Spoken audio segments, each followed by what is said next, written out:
huge impact. And there's been countless thousands of others who like died fighting for our freedoms in this country in wars and to like save lives that were young. And ultimately, I was thinking one of the biggest impact that anyone ever made on this world was Jesus, and he only lived to be 32. And so he died and then he rose again and gave us all hope. And so we don't need a long time as long as we're following the calling that God's given us. But my desire and heart for longevity, and I think all of ours should be, is that we can live as long as we can to help raise up this next generation. And so I want to get into, I just want to tell you a little bit about my grandma. Because I think part of the reason why I care so much about longevity is my grandma. She was born in 1923. And as a little girl, she lived in a logging camp in Wisconsin. And I've seen a photo of her house that she lived in. And if I remember correctly, the people standing outside were like taller than the house. They had like dirt floors and all that stuff. But she was the most like positive person I ever met. So like not having a lot of nice things just made her more grateful for the things she had. She was, she didn't really like complain when things weren't going good like that. She lived through the Great Depression and hated wasting things. She served in Texas during World War II with the Army. She had 5 children, and my dad was the youngest, and he was born when she was 40 years old. My grandpa was like a little bit older than that. So she was already kind of old when my dad was born. So they retired. They lived here in Michigan and retired and moved to Minnesota, where I grew up. They bought 2 lots in 1978 on a lake, and then they built a house, and then when my parents got married, they built a house next door. So I got to grow up next to my grandma, and when I was like 2 and a half, my grandpa passed away of a heart attack. And so that was in 89, and it was 2 weeks before my sister was born, or 3 weeks, something very close. And the only reason I'm sharing that is like, if my grandma would have passed away too, none of these other things would have happened after that, because she was probably the most influential person, well, I shouldn't say most, but she had a huge influence on my life growing up. And if she wasn't in it for the long haul, I might not be standing here today. Let's see, find my notes. She taught me that you're only as old as you feel, and to never conform to the standards of others, to live forever young, to dance and go for walks, to climb ladders and go on roofs even when you're in your 80s and people tell you you should get down, to snowmobile, ski. When she was 74 years old, she rode her bicycle into town, which was a little over 30 miles, and she got her picture in the paper. And at 85, we were going to go skydiving together, and we drove like 4 or 5 hours, and the person who was going to take us up didn't feel comfortable taking her up at her age, and so she didn't get to go. But I thought it was a very honorable attempt. But most importantly, she was there for me when I needed her. As I voiced earlier, my dad and I didn't see eye to eye for a few years because I just wanted to skate. I wanted to quit playing sports, and was kind of forced to continue to play hockey, which I guess it taught me to keep doing things even when you don't want to. But at the time, it was really hard, and I would go talk to my grandma, and she was always there listening ear. And the cool thing was, my dad would go talk to her too, and she was always listening ear. She always made us feel like we were understood, even if we were completely on opposite side of things. She was like a strong oak tree, like glue that held our family together. And she recently passed away last month at the ripe old age of 96. And so that's one reason why longevity is so important to me, is the next generation. She impacted the next generation. And I think it's so important that we can do whatever we can to prepare the next generation. I love what Judd said about how he wants his shoulders to be like our floor. And Judd's done so much work, and he wants to see it carried on and leave a legacy in the skate industry. And so this next person I want to share are 3 people. So my grandma, and then now I'm going to share about my buddy Falco, but I could pretty much say Judd is like a good example of longevity in skateboarding. He's been skateboarding a long time, longer than I've been alive, and I feel like I've been skating a long time, for like 20 years.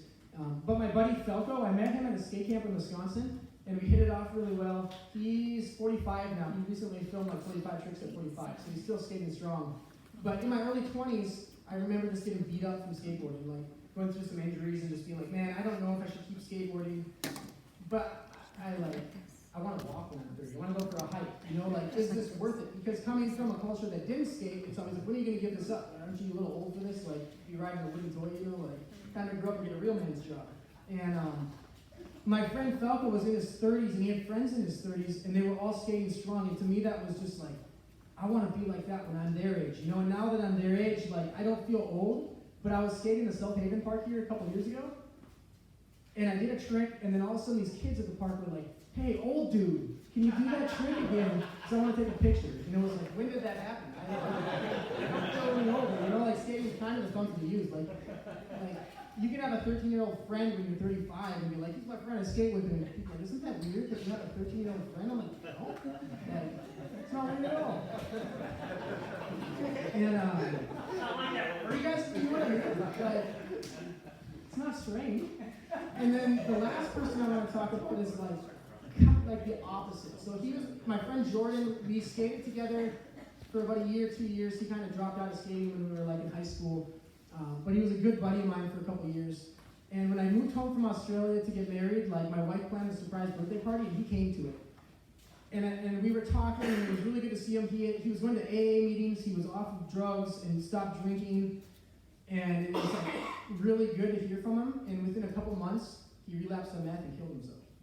And it was like, at that time, I came home just to work hard at the factory and like save up some money to get married. And I remember seeing that and being like, man, I just want to go to skating history and tell kids God loves them. Because what's the point of all this money when your friends are dying? And so longevity is so important because he's like, sorry guys, he's missing out on, like, he could have a family, he could have a wife, kids, all these things, and he's not here. And like, you guys support people, encourage them so that they don't do that. Okay, give me 1 second.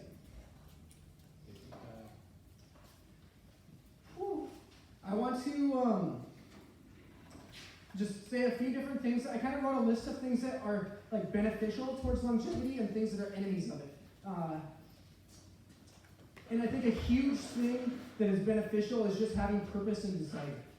And like you guys have been called by God and you have the desire to do His work, and that's going to help you want to keep doing it. The enemy of that is like lack of purpose or complacency. And another thing I think that is super important is just being encouraged. Because like I know the times when I've been discouraged, I haven't felt like keep going. Like you feel like giving up, and you feel like everything's closing in on you, and you're like, how can this happen?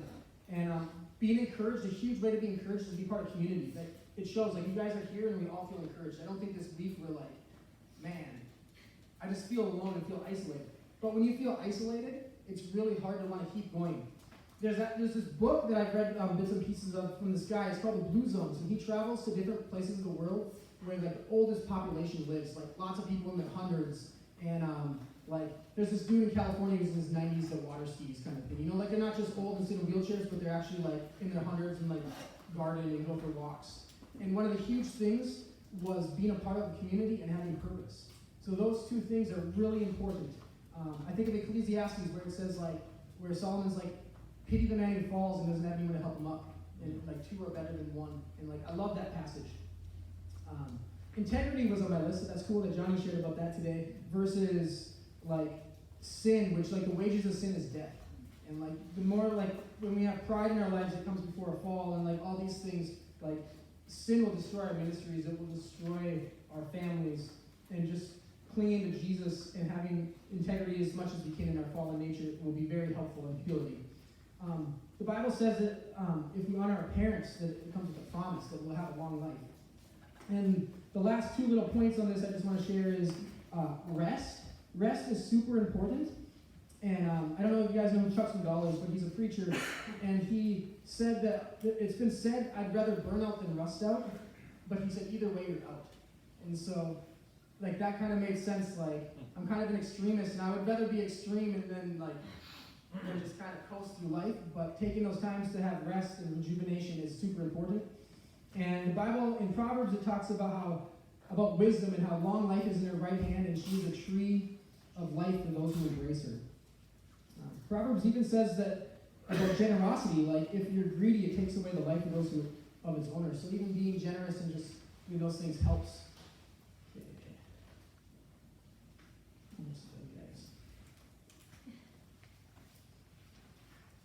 So there's one story I want to share, and I think I'll just talk a little, like briefly talk about it and still open it up. But so you guys know when Jeff was talking about how Moses' arm was lifted up and like with a rock under it for the support, I wanted to share on the story in Joshua that I just think is so awesome. And so Joshua and Caleb were two of the spies that went in the original time to the promised land to scope it out. And they gave a good report, and everyone else in the crew said like no, and then they were like pretty much cursed to wander the desert for 40 years. But Joshua and Caleb, because they gave a good report, they were able to enter. And Caleb says that when he was given his plot of land when they entered, he was 85 years old, and he's like, I have the strength that I did when I was 40. And I believe that our strength comes from God. And he can make us live as long as he wants to or take us away, but he's going to give us purpose. He can give Judd the strength to do what he does when he's 65. And he is, like, Judd was killing it yesterday. It was awesome to see. Good work, Judd. So the last thing I want to leave was God prolonged their lives. And like what Kyle said, though, like, the harvest is plentiful and the workers are few. If you don't go, who will? And I think if you ask yourself that, that will give you motivation to go. So, love you guys. Thanks.